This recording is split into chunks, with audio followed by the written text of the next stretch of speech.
క్షమాపణ బేషరతుగా చెప్పాల్సినటువంటి అవసరం వచ్చింది. రాజకీయాలకి అతీతమైనటువంటి ఆ ఆదిదేవుడు మీ చర్యలన్నింటినీ కూడా గమనిస్తూ ఉన్నారు. మీరు రాజకీయం కోసం ప్రతిపక్ష నేత జగన్మోహన్ రెడ్డి గారి మీద, అదేవిధంగా వైవి సుబ్బారెడ్డి గారి మీద, భూమన కరుణాకర్ రెడ్డి గారి మీద మీరు చేసినటువంటి అసత్య ప్రచారం ఏదైతే ఉందో, ఈ ప్రచారం ఏదైతే నేషనల్గా ఉన్నటువంటి ఎన్డీడీబీ కానీ, అదేవిధంగా research laboratories, dairy research laboratories కానీ ఇవన్నీ కూడా తేల్చినాయి. దానిలో వీళ్ళు మీరు చెప్పినట్టు యానిమల్ ఫ్యాట్ ఉందన్నారు.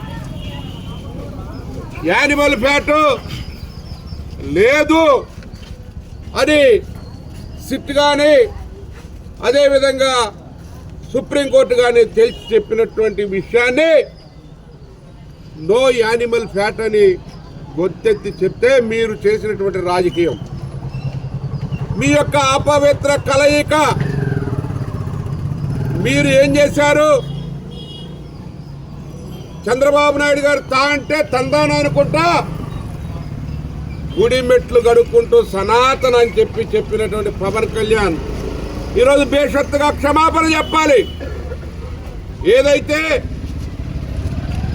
వైఎస్ఆర్ కాంగ్రెస్ పార్టీ ప్రభుత్వం మీద, అదేవిధంగా గత పాలక మండళ్ల మీద మీరు వేసినటువంటి నిందలు మొత్తం కూడా అవి వట్టి గాలి మాటలను తేలిపోయాయి.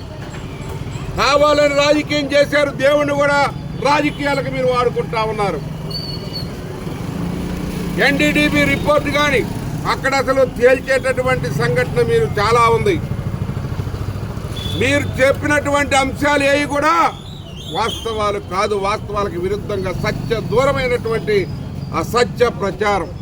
జంతువుల కొవ్వు అంటారా, ఇంకా ఏమంటారు, గొడ్డు కొవ్వు, పంది కొవ్వు, చేప కొవ్వు, ఇవన్నీ కూడా కలిపారంటారు దేవుని ప్రసాదంలో. ఇంత దుర్మార్గం, రాజకీయాల కోసం ఇంత దుర్మార్గమైనటువంటి అబద్ధాలు నిర్ధారణ కాకుండా మీరు ఏ విధంగా చెప్పారో దానికి బేషరతుగా క్షమాపణ చెప్పాలి. హిందూ సమాజానికి మొత్తానికి కూడా బేషరతుగా క్షమాపణ చెప్పాలని చెప్పి మేము డిమాండ్ చేస్తూ ఉన్నాం. చంద్రబాబు నాయుడు గారు మీకు అపారమైన అనుభవం ఉందన్నారు. అసలు ఈ బోలేబాబా డైరీకి మీ యొక్క ప్రభుత్వంలో మీరిచ్చినటువంటి